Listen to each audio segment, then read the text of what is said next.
Abra sua Bíblia no Evangelho de Marcos, capítulo 1, e eu vou ler a partir do verso 21.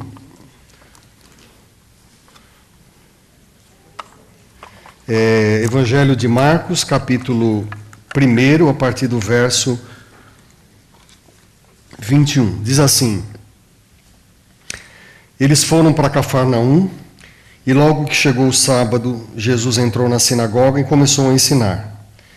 E todos ficavam maravilhados com o seu ensino, porque ele ensinava como alguém que tem autoridade e não como os mestres da lei. Justo naquele momento, na sinagoga, um homem possesso de espírito imundo gritou: "O que queres conosco, Jesus de Nazaré? Vieste para nos destruir? Sei quem tu és, o Santo de Deus." "Cale-se e saia dele", repreendeu Jesus. E o espírito imundo sacudiu o homem violentamente e saiu dele gritando. E todos ficaram admirados, ou tão admirados, que perguntavam uns aos outros: "O que é isto? Um novo ensino e com autoridade? E até os espíritos imundos ele dá ordens e eles lhe obedecem." E as notícias a seu respeito se espalharam rapidamente por toda a região da Galileia. Veja um pequeno vídeo que a gente vai apresentar e que tem a ver com o que a gente vai falar. Jesus disse: "Ide e faça discípulos. E se ide, parecesse menos com isto e mais com isso."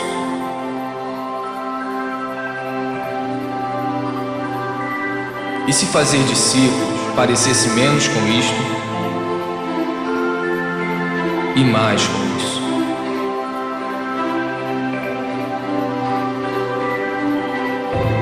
E se fazer menos eventos, encontros, prédios e grandes produções significasse menos estresse, despesas, dívidas, reuniões e angariações de fundo, nós seríamos mais livres para experimentar o seu amor, amá-lo, amar o próximo, libertar, servir, enviar.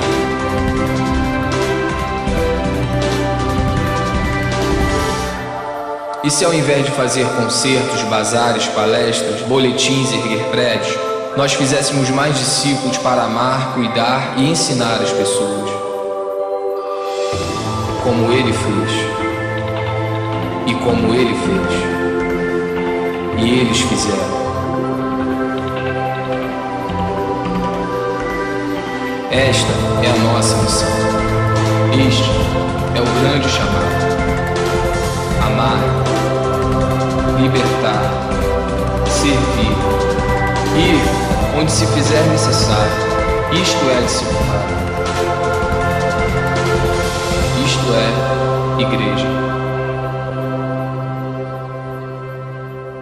Hoje é muito comum saber de crentes que estão procurando uma igreja para frequentar.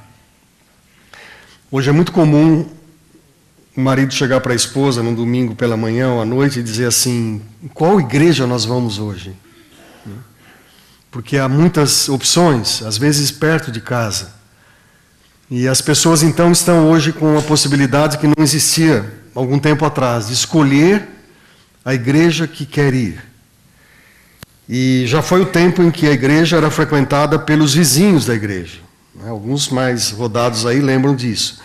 As pessoas tinham a igreja ali do bairro e as pessoas então ao redor da igreja iam frequentavam aquela comunidade. O pastor normalmente morava até junto da igreja. Como a igreja católica, a casa paroquial, havia a casa pastoral. E o cara não tinha muita privacidade, mas ele morava então junto da igreja e as pessoas então eram aquelas que estavam ao redor da igreja. E tudo isso mudou, e mudou muito.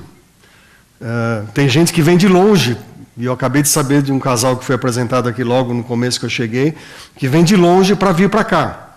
Eles rodam quilômetros, porque eles creem que aquela igreja onde eles se sentem bem, onde eles recebem um alimento, onde seus filhos são cuidados, enfim, há uma série de variáveis que eles consideram, e eles dizem então, é para lá que nós vamos.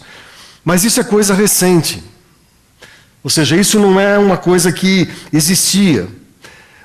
O que continua existindo, quem sabe, seja uma premissa que, pelo menos, a gente deve considerar nessa manhã.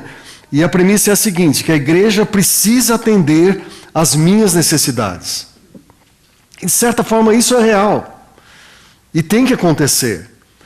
Mas isso, quem sabe, seja parte de uma grande verdade. Eu estava lendo um livro esses dias, traduzido até, de uma igreja norte-americana, em que uma mulher chegou para o pastor e perguntou: o que a igreja, a sua igreja, tem para oferecer para a minha família? E o pastor então começou a tentar levantar muitas situações para justificar aquilo. E você pode hoje, num tempo nosso como a gente vive, você pode dizer: abre o site da igreja, você vai ver vários ministérios, com jovens, com crianças, com adultos, enfim, você pode encontrar várias opções para que a igreja atenda a sua necessidade. Agora, eu queria fazer uma reflexão hoje de manhã com você e pensar como Jesus pensava a igreja. Não é? Isso me faz lembrar que dias atrás eu estava em Curitiba falando para alguns pastores e um amigão meu lá disse o seguinte: Oswaldo, interessante que quando acabou o culto domingo, uma mulher na porta lá falou assim: pastor, obrigado pela mensagem. Né? E foi uma mensagem assim bem simples, bem clara, bem básica. E ele teve coragem e falou assim: mas por que você está falando isso para mim? Porque o senhor falou de Jesus. E fazia tempo que eu não ouvia falar de Jesus na igreja. Né?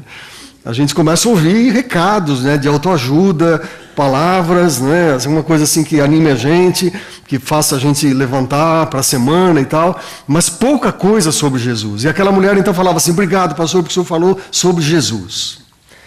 E eu fiquei pensando que seria importante para a comunidade aqui em Moema, da igreja de Moema, mais uma vez relembrar isso. Que a palavra de Deus diz que Cristo é o cabeça da igreja, que é o seu corpo e que Ele é o Salvador. Jesus é o cabeça da igreja. Esse texto que eu li para vocês, ele fica muito no foco. Vai dizer assim, Oswaldo vai falar sobre o milagre. Né? Porque havia uma pessoa tomada por espíritos demoníacos e ele foi liberto. E eu não vou focar nisso. Porque parece que essa história ela tem alguns meandros, algumas vertentes que levam a gente a entender de que maneira Jesus queria ver a igreja. E a primeira coisa que chama a minha atenção é que ele quer mostrar para você e para mim que a gente deve participar de uma comunidade. A gente tem que participar de um lugar, de um corpo. Nós não somos seres que, quando aceitamos a Jesus, temos uma passagem garantida para o céu e ficamos desconectados. Não é isso. Fazer, Oswaldo, mas por quê? Porque a palavra de Deus vai mostrar aqui. O problema é que, como a gente vive numa sociedade midiática, os crentes se tornaram midiáticos. E por que eles se tornaram midiáticos? Porque os pastores são midiáticos. E por que eles são midiáticos? Porque eles aparecem na telinha, eles estão no seu smartphone, eles estão na televisão. Então nós nos tornamos muito mais pessoas que são crentes, mas desconectados da comunidade. E existem, claro, se a gente tivesse tempo aqui, a gente ia falar que existem os outros segmentos, que são os nominais, que vêm à igreja quando tem um batizado, ou alguma comunhão, alguma coisa especial, ou a ceia. Né? E existem os desigrejados, que é gente que já passou pela igreja, mas estão desinstalados, eles já saíram da comunidade. Olhe para o texto, e a gente vai trabalhar de forma expositiva aqui. Veja o versículo 21 do texto que eu passei para vocês. O primeiro ensino é que Jesus traz para a gente. Diz assim: eles foram para Cafarnaum, e logo chegou o sábado, Jesus entrou na sinagoga e começou a ensinar.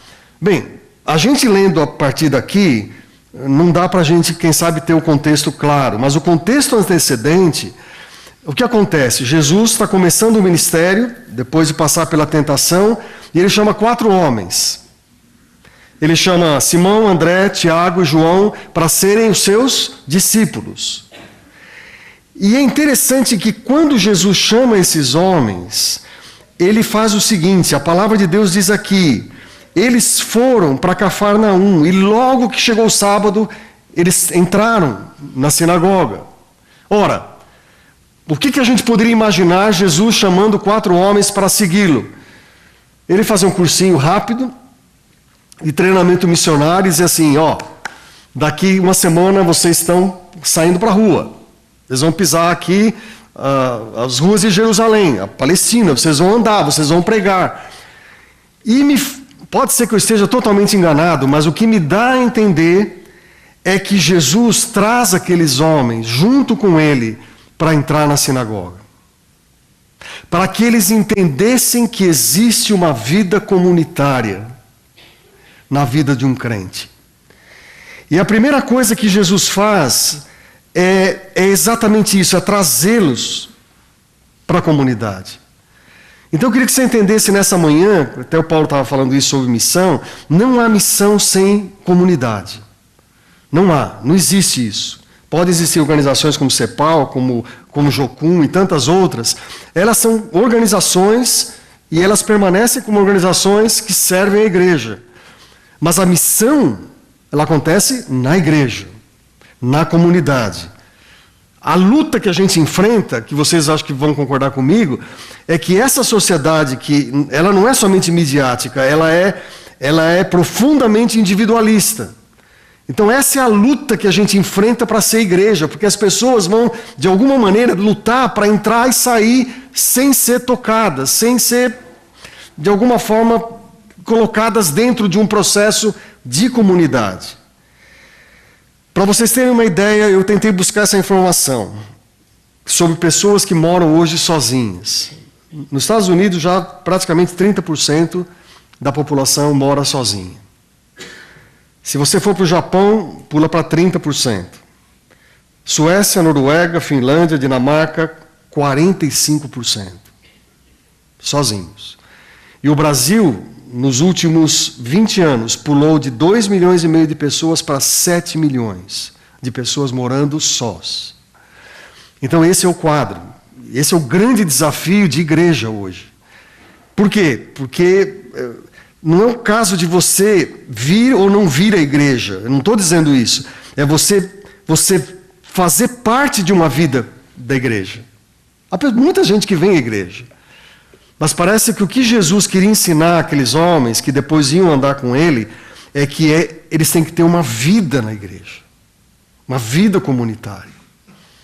A outra coisa que vem aqui na passagem é que parece que Jesus começa a ensinar aqueles 4 homens, logo de início, que a igreja é o lugar do ensino.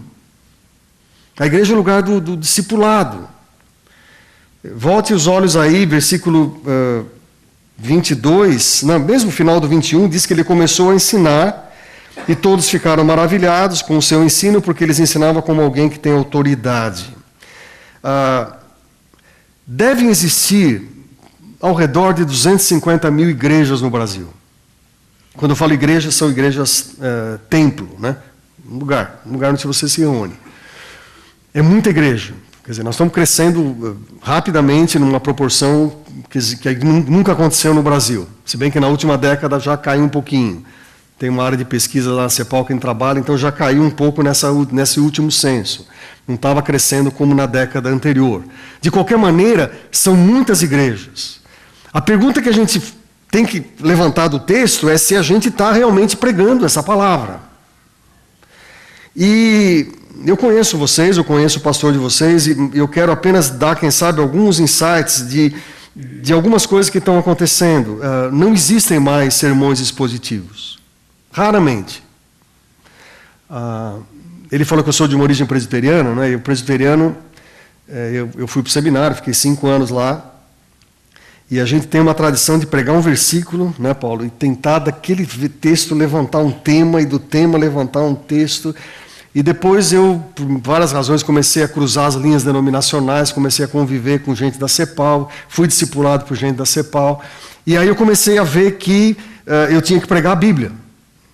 E eu fiquei 20 anos numa igreja, aqui em São Paulo, ininterruptamente.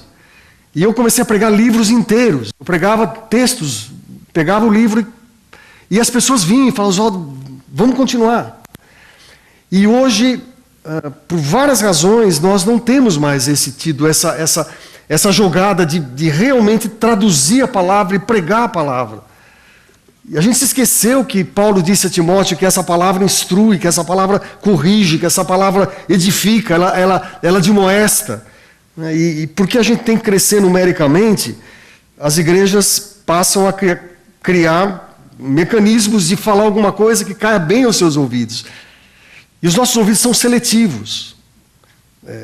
Você sabe que o pensamento corre muito mais rápido que a palavra. Esse é o grande problema da gente que fala, né?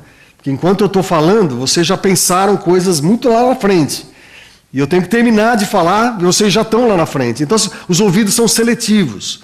E a gente quer ouvir aquilo que, de alguma maneira, agrada a gente. E a pastorada, então, está indo para essa linha. A questão das chamadas igrejas emergentes, da questão da contextualização, isso é muito legal. Desde que a palavra não seja o apêndice daquilo que a gente está falando, traduzindo. Né? Eu recebo muitos e-mails durante a semana de mensagens de vários lugares, né? E a gente, normalmente, eles mandam para você o tema e tal. E algumas vezes eu faço questão de ir em alguns lugares. E eu escuto um tema fantástico. Mas eu acho que um profissional falaria melhor. Não é? E por quê? Porque no final, então, assim, quase que de uma forma desesperada, você tem que encontrar um texto que justifique aquilo. Em terceiro lugar, a palavra de Deus diz que quando a gente prega essa palavra, a gente perde algumas pessoas. Por quê? Porque a palavra é profética. A palavra ela confronta a mim e a você. Não tem jeito. De alguma maneira ela vai confrontar e ela vai deixar você de uma maneira assim um pouco desconfortável. E a palavra de Deus diz que quando Jesus falava, todos ficavam maravilhados por essa palavra. Então não adianta a gente dizer que a gente é uma igreja da reforma, que é uma igreja da palavra, quando a gente não faz discípulos, como a gente viu naquele pequeno vídeo. E só faz discípulos quando há ensino. E só há ensino quando a gente traz as pessoas para a comunidade, como Jesus fez com aqueles 4 homens.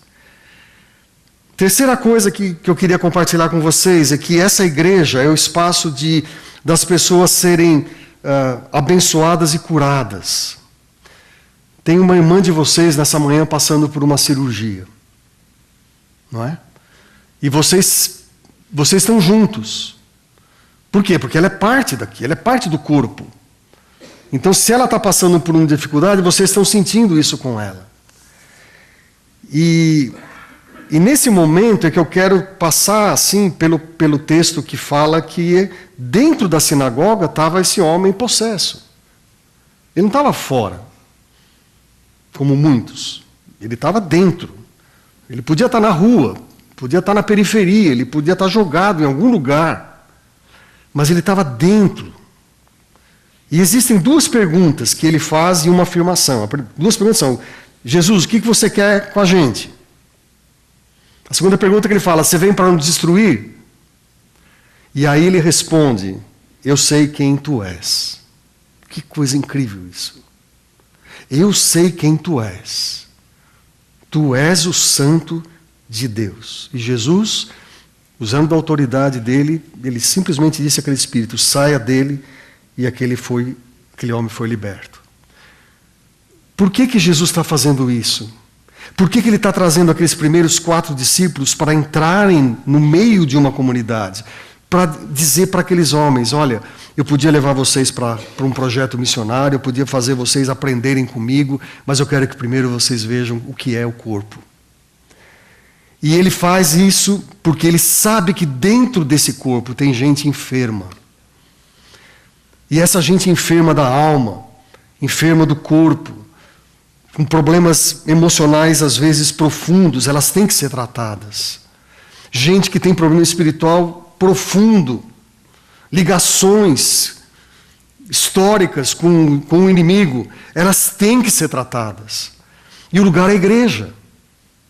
E por isso que a missão acontece a partir daqui.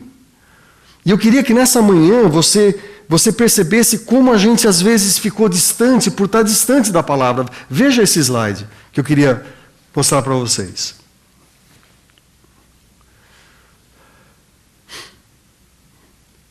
É mais ou menos isso.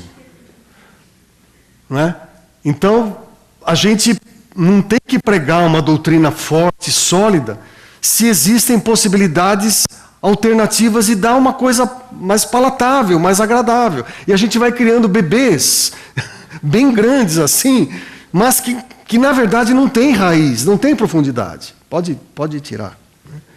Porque nem é legal deixar muito tempo isso aí, não.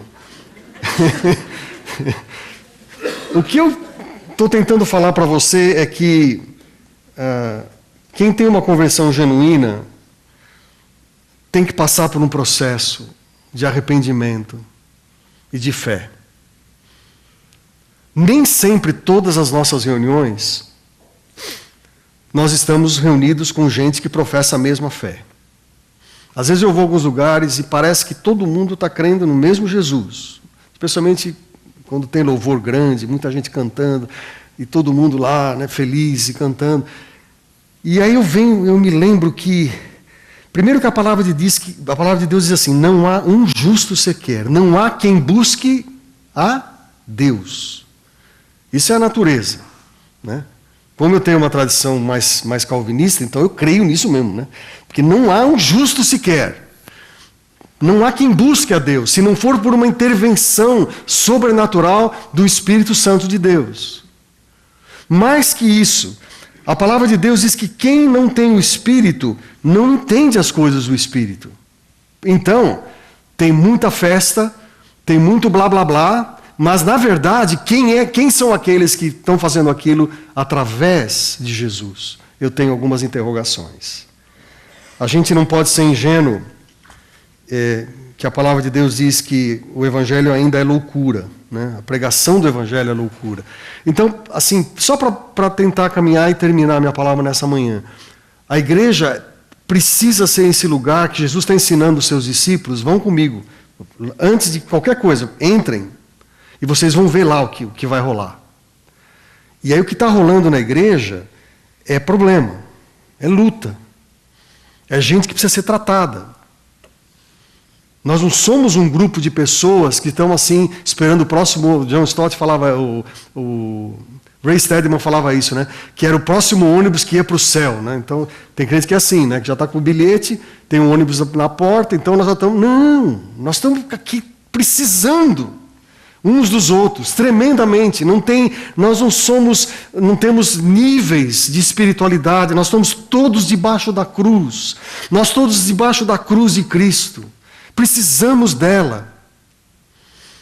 E a última coisa que eu quero falar é que Jesus fala para aqueles que iam ser seus discípulos, né, e os outros também, que as boas notícias têm que ser contadas para a gente que está fora da igreja.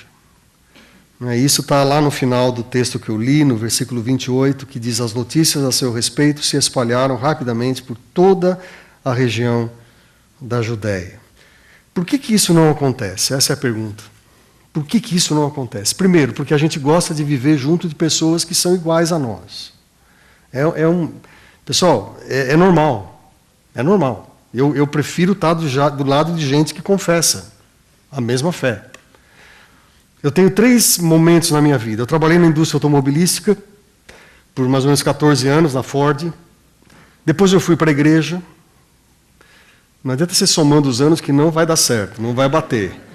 Eu fiquei 20 anos e eu estou com 17 anos como missionário da CEPAL, eu assinei. Se você somar, não vai bater, eu vou ter mais ou menos 100 e poucos anos, mas é que muitos deles eu trabalhei junto, né? Trabalhei na empresa e na igreja há algum tempo.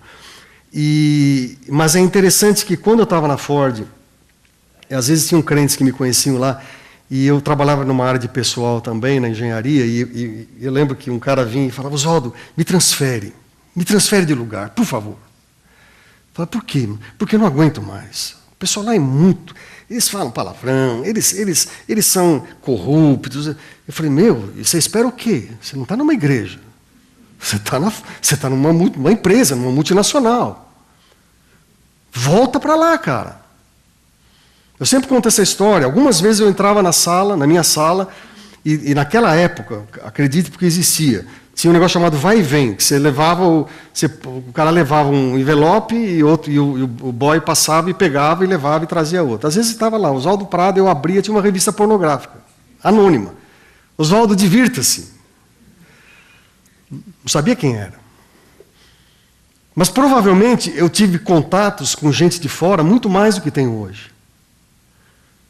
Então, a luta nossa para ter uma igreja no modelo de Jesus é que a gente primeiro quer viver essa experiência perto de gente que pensa igual a gente.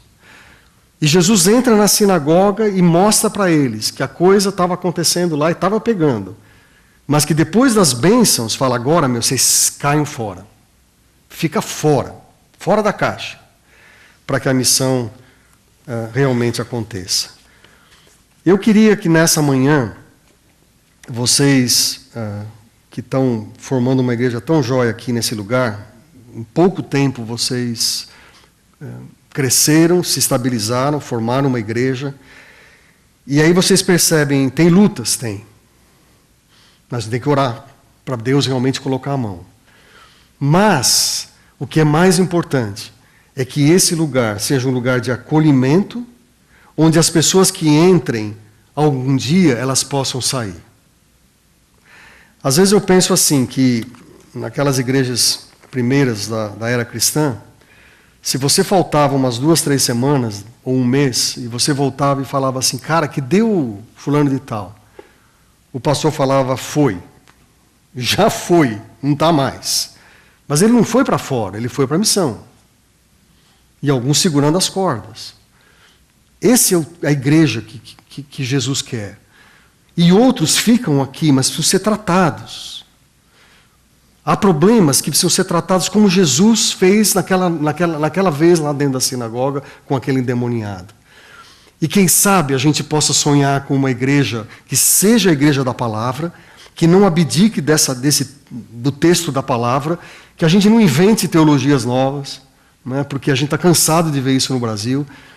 E eu lembro que, trabalhando muito tempo com alguns pastores, eu era discipulado por ele, e ele dizia assim para mim, Oswaldo, fique na palavra porque ela nunca sai da moda. Né? Nunca sai da moda. Muitas coisas vêm e vão, vocês nem imaginam o que já aconteceu nesse país, no meio evangélico. Fiquem na palavra. Seja uma igreja missionária. Seja uma igreja que acolhe as pessoas, que chamem gente para vir, como Jesus chamou aqueles 4 homens, para que depois eles possam ir ao mundo e falar do amor de Deus. Vamos orar? Curve a sua fronte.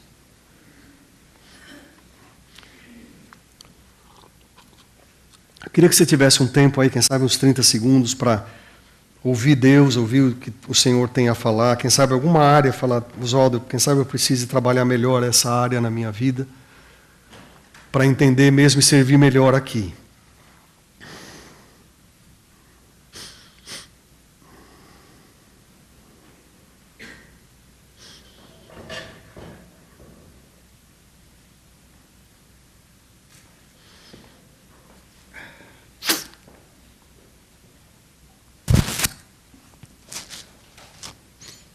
Senhor Deus e Pai,